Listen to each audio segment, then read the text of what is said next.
Welcome to வசந்தம் சமையல். இன்றைக்கி நம்ம ஆனியன் ரிங் எப்படி செய்கிறதுன்னு பார்க்கலாம். அதுக்கு முன்னாடி நம்ம சேனலை சப்ஸ்கிரைப் பண்ணாதவங்க சப்ஸ்கிரைப் பண்ணிக்கோங்க. இந்த பெல் பட்டனையும் ப்ரெஸ் பண்ணிக்கோங்க. நான் போடுற ஒவ்வொரு வீடியோவும் உங்களுக்கு நோட்டிஃபிகேஷனில் வந்துடும். ஆனியன் ரிங் செய்கிறதுக்கு என்னென்ன தேவைன்னு பார்க்கலாம். மாதிரி 3 வெங்காயம் நான் எடுத்து வச்சுருக்கேன். இதில் ஒன்று வெள்ளை வெங்காயம் எடுத்து வச்சுருக்கேன். நல்லா சைஸு பெரிய சைஸாக பார்த்து சூஸ் பண்ணிக்கோங்க. அப்போ தான் அந்த ரிங்கு நல்லா வரும்.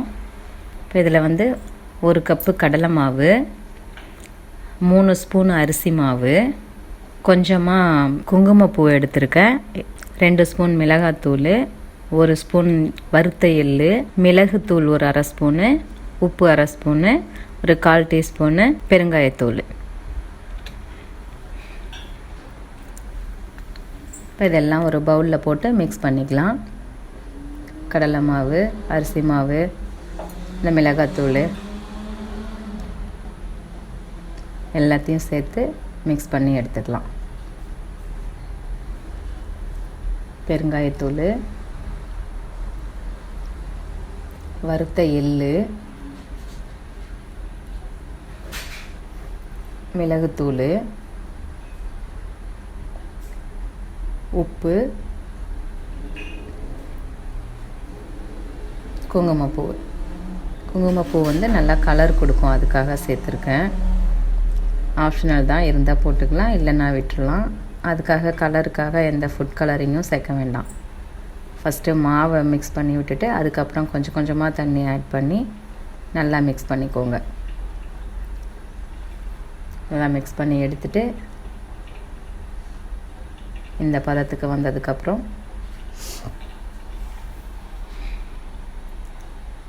பாருங்கள். இப்போ இந்த ஆனியனை இந்த மாதிரி ரவுண்டாக கட் பண்ணி வச்சுட்டேன் ஃபஸ்ட்டு. இப்போ இதில் எப்படி அந்த ரிங் எடுக்கணும்னு பாருங்கள். ஃபஸ்ட்டு அந்த சென்டரில் உள்ளதை கீழே தள்ளிட்டு ஒன்று ஒன்றா தள்ளினீங்கன்னா ஈஸியாக வந்துடும். அந்த சென்டரில் உள்ளதை ஃபஸ்ட்டு தள்ளினீங்கனாலே மற்றதெல்லாம் வந்துடும் ஈஸியாக.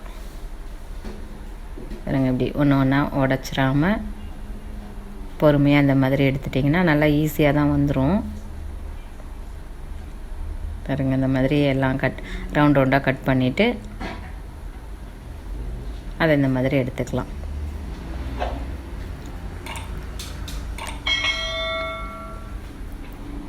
சென்டரில் உள்ளதை ஃபஸ்ட்டு கீழே தள்ளிட்டிங்கன்னா மற்றதெல்லாம் ஈஸியாக வந்துடும் உடையாமல்.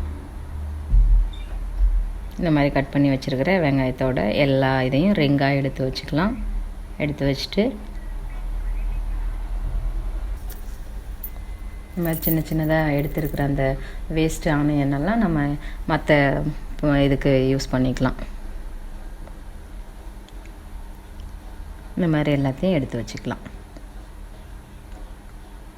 நம்ம இப்போ மிக்ஸ் பண்ணி வச்சுருக்கிற அந்த பஜ்ஜி மாவில் போட்டு நல்லா இப்படி எல்லாத்தையும் ஃபஸ்ட்டு ஒரு டைம் போடுறதுக்கான ஆனியன் ரிங்கை ஃபுல்லாக போட்டு பரட்டி வச்சுட்டு அதுக்கப்புறம் இந்த மாதிரி தனித்தனியாக அப்படியே போட்டு விட்டுருங்க.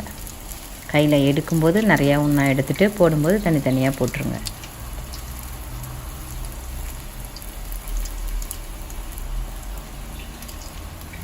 ஃபஸ்ட்டு பெரிய ரிங்காக உள்ளதை போட்டிங்கன்னா அந்த சின்ன ரிங்கெல்லாம் அந்த பெருசுக்கு உள்ளேயே போட்டுடலாம்.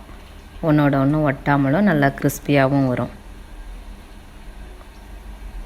இதில் நம்ம அரிசி மாவு சேர்த்துருக்கிறதுனால நல்லா கிறிஸ்பியாக இருக்கும்.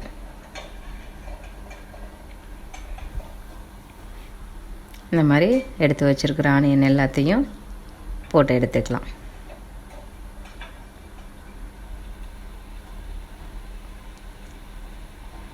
மெக்டொனால்டில் கிடைக்கிற ஆனியன் ரிங்கு மாதிரியே வீட்டிலையே ஹெல்த்தியாக செஞ்சுக்கலாம். சூப்பராக இருக்கும். ஒரு மழை காலத்துக்கு ஈவினிங்கில் டீயோடு வச்சு சாப்பிடும்போது சூப்பராக இருக்கும். செஞ்சு பாருங்கள். எப்படி இருக்குதுன்னு கமெண்ட் பண்ணுங்கள், லைக் பண்ணுங்கள், ஷேர் பண்ணுங்கள், தவறாமல் சப்ஸ்கிரைப் பண்ணுங்கள். தேங்க்ஸ் ஃபார் வாட்சிங்.